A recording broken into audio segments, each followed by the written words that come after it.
Hey,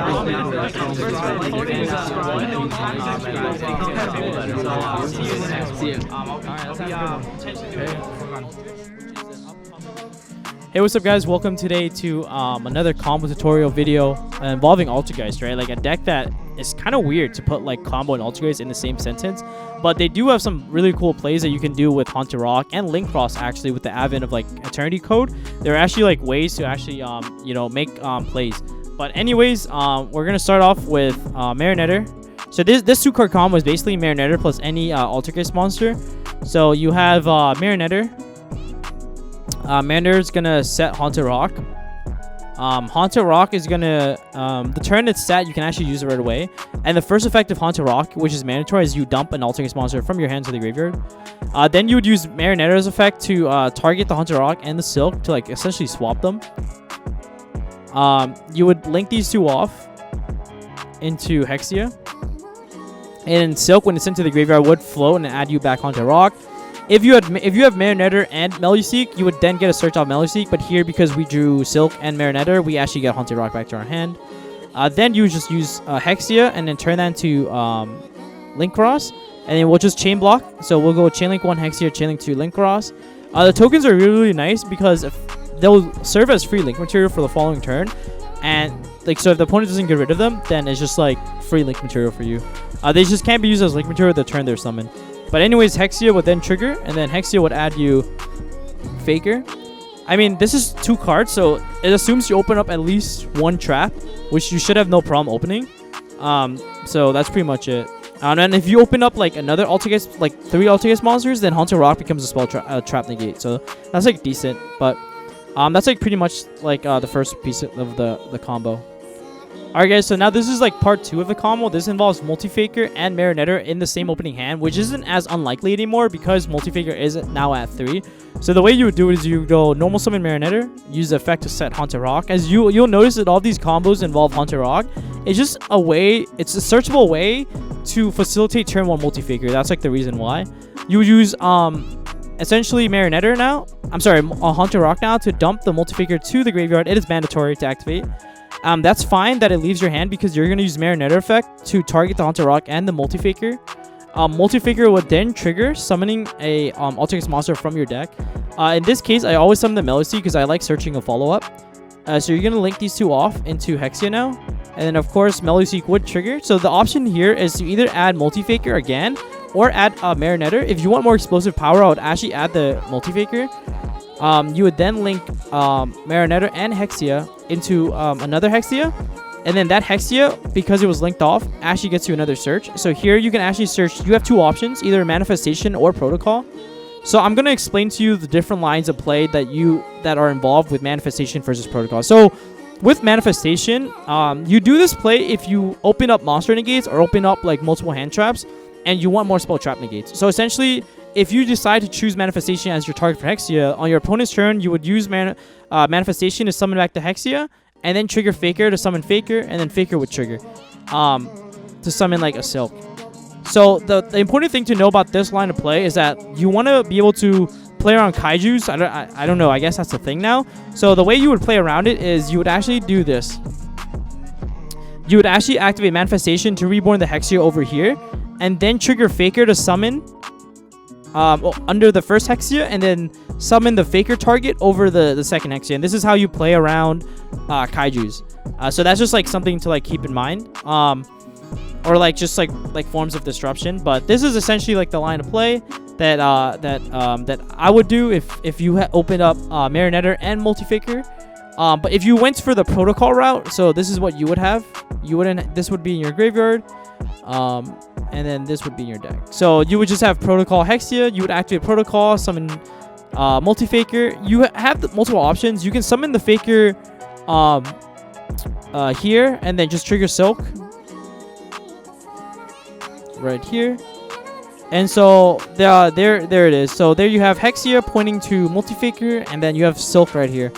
So you have like a bounce, a monster negate, and a spell trap negate. So pretty much like a really nice triangle here. So that's pretty much it for the second combo. Alright guys, we're back with combo part number 3. This involves Marionetter, Multifaker, and any blanked Altergeist monster.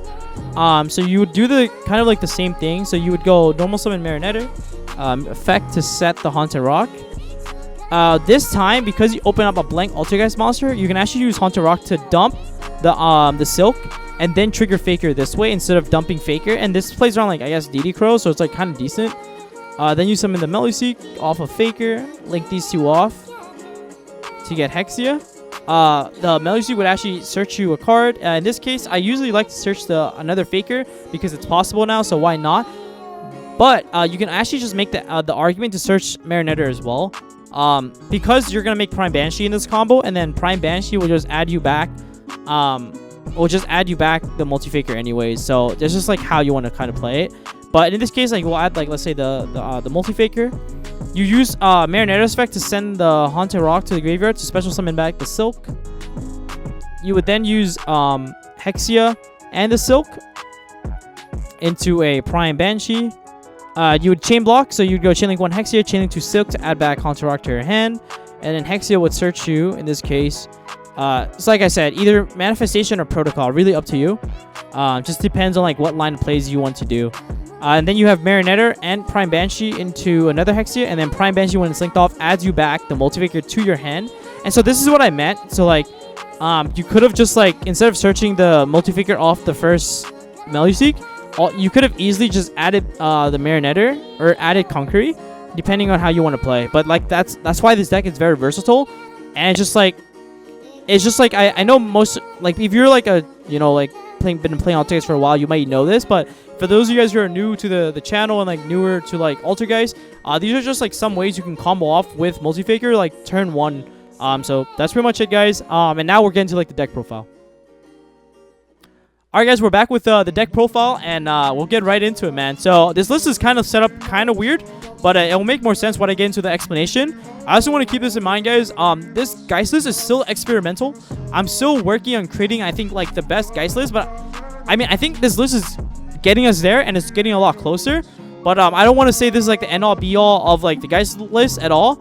So definitely comment below in the comment section like your thoughts on like what you would change, like any text that I should consider, because I want this deck to be a community effort to make Geist the best deck ever. Because I don't believe like I'm the best player ever, and so I believe that if I can get your input and what you guys have to say, that'll be really like helpful and like just super awesome. And as you guys know, I stream on Twitch, which is at twitch.tv/pack_official_tcg, and that's like the chat box that you see to like to the side. They're essentially like, it's really helpful if you want to like interact with me and like give me tips and see me go live and play live, then definitely come check that out as well. But anyways, without further ado, we'll get right into the deck profile. So we have like the one of Conquery. Conquery is like just really strong. I mean, like, there's not much to say about this. Like, this is like pretty standard. Like, Conquery is just like insane. Just the negation attack and being on a loop is just so crazy. Marionetter, Meluseek, and then of course Multifaker is now at 3. So you want to play Multifaker at 3 because this card is just so insane. Like, resolving Torrential Multifaker is like game against almost every deck. You go +5. Like, Torrential goes like +4 sometimes, and then Multifaker resolving just makes it so you go +6. It's just like stupid. Anyways, you would then have like the one of Silk. So this is the change I made ever since Multifaker went to 3. You just don't want to draw Silk. Like, this card is terrible. It's not terrible. It's an amazing card, but it's really bricky, man. Like, you want it to cut down on this card and play more other cards and more hand traps this format, because hand traps are really important in this format in order for Geist to go second, and you're not gonna win all your dice rolls. Like, you guys saw me when I was playing in, you know, in Orlando. Like, you have to like play ways to be able to go second, because Geist and trap decks in general have a very hard time going second, man. So that's like kind of like the logic. Then you play triple extravagance and double duality. Like, I think this is pretty standard, but a lot of people are opting to cut duality from their deck list, and I think duality is insane. It makes it so you see your side deck, but it also gets you access to whatever you need, monster or trap. And with Multifaker at 3, it makes the deck like 90% consistent. Like, it's insane. Like, with triple Multifaker, Marionetter, Meluseek, spoofing, you have 9 fakers in the deck, and then duality makes it so that the ceiling and the chances of you getting access to that faker and to your traps, hand traps, whatever you need, is so much higher. So that's why it's really insane. In terms of the hand trap lineups, you have 3 Ash, 3 Ogre, 2 Veiler, 3 Imperm. So I think most of this is standard, and then the only thing you're probably wondering is like Ghost Ogre. Shout out to Ryan Yu for this. He's the one who like theorized this version of the deck with me. So my logic on like Ghost Ogre is that like Ghost Ogre is really strong this format because a lot of people are going to be playing Altergeist now, and Ogre just destroys Altergeist, right? Because if they use spoofing, if it's not like on activation, so let me make that very clear. You cannot Ogre spoofing on activation. You can only Ogre spoofing if it's already face up and they declare using the spoofing effect. So just making that very clear, guys, because a lot of people misplay with that and they've revealed Ghost Ogre for no reason. And it's the same interaction with Protocol, or any continuous traps. But anyways, Ogre also outs Noodle Fiber, and it makes it so that they don't get the draw 1 from the link cross play. So that's why Ogre is really nice. It also makes it so that, let's say if they do a Auroradon effect, they just get 3 tokens and they're just left with 3 tokens. I think like Ghost Ogre is really strong, this format, and I think it's definitely super underrated. You might see that I'm not playing Nibiru, and it's because like it conflicts really badly with Faker. If you summon Faker that turn at all, you cannot summon Nibiru. If you activate Nibiru at all, you cannot summon Faker. So the chances of you having dead cards in your hand increases so much because Multi-Faker is now at 3, so the chance of you drawing Faker Nibiru is really high. So that's like the main reason, like why. So anyways, Imperm is FTK. Like, this card is just crazy. Not much to say. Then you play 1 Manifestation, 2 Protocol. So like the logic behind like this ratio is because Manifestation helps in the grind game. Protocol ensures that you like kind of like stay in the early game, and you need Protocol like really badly because Protocol outs like a lot of like Noodle Fiber. It outs like the Rock deck. Like Protocol is really strong this format. And because everyone's maining infinite hand traps, Protocol makes it so that your cards resolve. So that's why Protocol is really good. And that's why I chose to play 1 Manny. I think with triple Faker, your grind game is like a lot better. Because the problem with Manifestation, you had to play it at 2 before, was because you wanted to bring back your Multi-Faker and kept recycling your Multi-Faker. And then Prime Banshee really helped with that. But because Faker's at 3, you can kind of throw away Fakers, if that makes sense. And then you play triple Spoofing. There's not much to say. This card is just insane. Triple Strike, triple Torrential. This card is also like the spice of the deck. Torrential is really insane.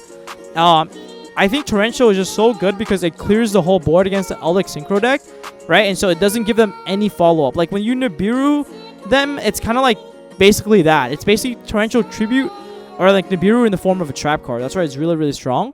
But when you go Nibiru Torrential Tribute Faker, it just like it cleans the whole board, and then you have 1 bounce. So even if they have the extender, you bounce the extender, and then you just win the game. So Torrential is really strong.